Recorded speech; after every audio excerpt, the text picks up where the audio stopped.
السلام علیکم۔ آج کی اس ویڈیو میں ہم بات کریں گے انجیکشن آنسیٹ کے بارے میں۔ آنسیٹ انجیکشن ایک اینٹی ایمیٹک ڈرگ ہے اور اس میں ایکٹیو انگریڈینٹ اونڈینسیٹرون ہوتا ہے۔ اونڈینسیٹرون کو 1991 میں انجیکٹیبل فارم میں FDA نے اپروو کیا، جو کہ کیمو تھراپی کے دوران وومٹنگ نوزیا کو سٹاپ کرنے کے لیے استعمال کیا جاتا ہے۔ اس کے بعد 1995 میں آنسیٹ اورل اور ٹیبلٹ فارم میں پیشنٹس میں لانگ ٹرم یوز کرنے کے لیے 1995 میں FDA نے اس کو اپروو کیا۔ آنسیٹ انجیکشن کا استعمال نوزیا وومٹنگ کو ٹریٹ کرنے کے لیے کیا جاتا ہے۔ نوزیا وومٹنگ جو اچانک لگ جائے اور رکنے کا نام نہ لے، یا پری آپریٹو یا پوسٹ آپریٹو، یعنی کسی بھی آپریشن سے پہلے بہت زیادہ وومٹنگ نوزیا ہو، یا کسی بھی آپریشن یا سرجری کے بعد، جیسا کہ پتے کے آپریشن کے بعد، پیٹ میں آنتوں یعنی انٹسٹائنل سرجری کے بعد، یا اپینڈکس کی سرجری کے بعد، یا بچوں، بڑوں اور بزرگ افراد میں الٹی ہو اور بار بار ہو اور رکنے کا نام نہ لے، تو آنسیٹ انجیکشن کا استعمال کیا جاتا ہے۔ اگر ہم بات کریں آنسیٹ انجیکشن کے موڈ آف ایکشن کے بارے میں، تو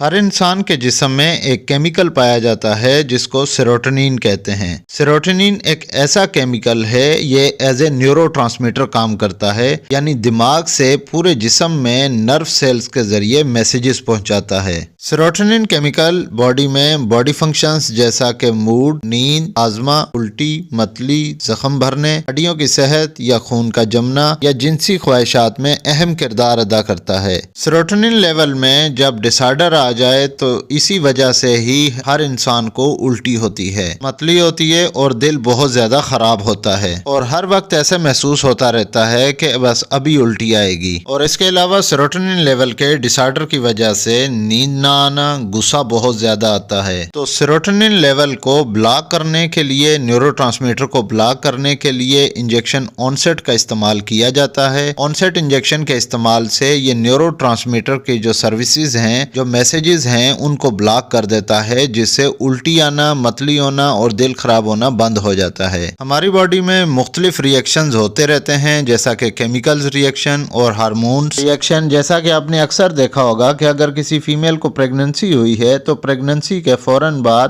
بہت زیادہ دل خراب ہوتا ہے، الٹی آتی ہے اور متلی ہوتی ہے۔ اس کی سب سے بڑی وجہ ہماری باڈی میں کیمیکل ری ایکشنز ہو رہے ہوتے ہیں، اور ہارمونل امبیلنس ہونے کی وجہ سے باڈی میں جب ٹریگرنس ہو رہی ہوتی ہے، جب باڈی میں ٹریگر ہو رہی ہوتی ہیں چیزیں، تو اس کی وجہ پھر الٹی، متلی اور دل خراب ہوتا ہے، جس کی ایک وجہ باڈی میں سیروٹونین لیول میں ڈس آرڈر آنے کی وجہ سے بھی نوزیا وومٹنگ ہوتی ہے۔ تو اس نوزیا وومٹنگ کو ٹریٹ کرنے کے لیے انجیکشن آنسیٹ کا استعمال کیا جاتا ہے۔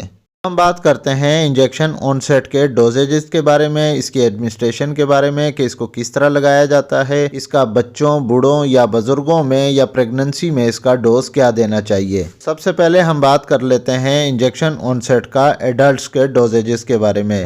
جیسا کہ انجیکشن آنسیٹ 2 اسٹرینتھ میں آتا ہے، جیسا کہ 4 mg اور 8 mg۔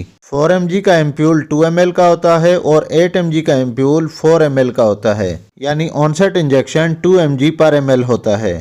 آنسیٹ انجیکشن 2 طریقے سے دیا جاتا ہے، جو کہ ڈائریکٹلی IV بھی دیا جاتا ہے اور IV انفیوژن بھی دیا جاتا ہے، جو کہ 100 ml نارمل سلائن میں ڈائلیوٹ کر کے استعمال کیا جاتا ہے۔ اس کے علاوہ جن پیشنٹس میں سوڈیم ریسٹرکشن ہوتی ہے، تو ایسے پیشنٹس میں 5% ڈیکسٹروز میں بھی ڈائلیوٹ کر کے استعمال کیا جاتا ہے۔ بالغ افراد یعنی ایڈلٹس میں اگر مائلڈ ٹو ماڈریٹ نوزیا وومٹنگ کی سمپٹمس ہوں تو پھر 4 mg دیا جاتا ہے۔ اگر سیویئر نوزیا وومٹنگ ہو تو 8 mg کے حساب سے دیا جاتا ہے، اور دن میں 3 بار استعمال کیا جاتا ہے، جو کہ ڈائریکٹلی بھی لگایا جا سکتا ہے اور IV انفیوژنس میں بھی دیا جا سکتا ہے، لیکن سب سے بہترین طریقہ اور بہترین استعمال IV انفیوژنس میں ہی ہے۔ IV انفیوژن میں 8 mg ڈائلیوٹ کر کے لگایا جائے اور 15 سے 20 منٹ میں انفیوز کر دیا جائے، اور اگر کسی پیشنٹ میں ڈائریکٹلی IV بھی دے رہے ہیں تو کم سے کم 3 سے 4 منٹ میں سلولی IV دیا جائے۔ جو پیشنٹس کیمو تھراپی کے پیشنٹ ہیں اور جن پیشنٹس کو کیمو لگتی ہے، تو ایسے پیشنٹس میں وومٹنگ بہت زیادہ ہوتی ہے۔ اگر پیشنٹ کو وومٹنگ بہت زیادہ ہو تو اس کا میکسیمم ڈوز 32 mg تک کیا جا سکتا ہے، یعنی 8 mg کا انجیکشن دن میں 4 بار تک بھی کیمو پیشنٹس میں استعمال کیا جاتا ہے۔ اس کے علاوہ اگر کسی پیشنٹس میں کسی اور وجہ سے وومٹنگ بہت زیادہ ہو، نوزیا بہت زیادہ ہو اور نوزیا وومٹنگ اسٹاپ نہ ہو رہی ہو، تو ایسے پیشنٹس میں بھی 8 mg دن میں 3 بار استعمال کیا جاتا ہے، جو کہ